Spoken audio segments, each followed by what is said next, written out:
ঘটনা আমরা সবাই দেখলাম কিভাবে ছাত্র সমাজের ভেগ ধরে কিছু বিজেপির বড় বড় নেতা, কিছু কুচো কুচো কর্মী, তারা সবাই রাস্তায় নেমে বাংলাকে কলুষিত করার চেষ্টা করলো। তারা শান্ত বাংলাকে অশান্ত করার চেষ্টা করলো। তারা শান্তিপূর্ণভাবে পুলিশকে ঢিল ছুড়লো। তারা শান্তিপূর্ণভাবে পুলিশের ওপর চড়াও হলো।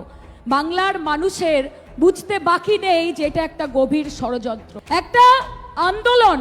তোমরা সবাই জানো যে প্রত্যেকটি আন্দোলনের একটা গরিমা থাকে। আজকে আন্দোলনের মধ্যে থেকে আমাদের নেত্রী মমতা বন্দ্যোপাধ্যায় তৈরি হয়েছে। ডাক্তাররা যেই প্রতিবাদ করছিলেন সেই আন্দোলনের গরিমা, আজকে সাধারণ মানুষ যে পথে নেমেছিলেন সেই আন্দোলনের গরিমা, আজকে সিভিল সোসাইটি যে নিজেদের কথা রেখেছিলেন সেই আন্দোলনের গরিমা এই বিজেপি তাদের গুন্ডাদের দল 1 মিনিটে ধুলোয় মিশিয়ে দিয়েছে। এই বিজেপি বড় বড় কথা বলে, তারা একটা মুভমেন্ট যেটা আগামী দিনে গোটা দেশব্যাপী একটা পজিটিভ চেঞ্জ আনতে পারতো, সেটাকে হাইজ্যাক করে নোংরামিতে, নোংরা রাজনীতিতে নামিয়ে এনেছে।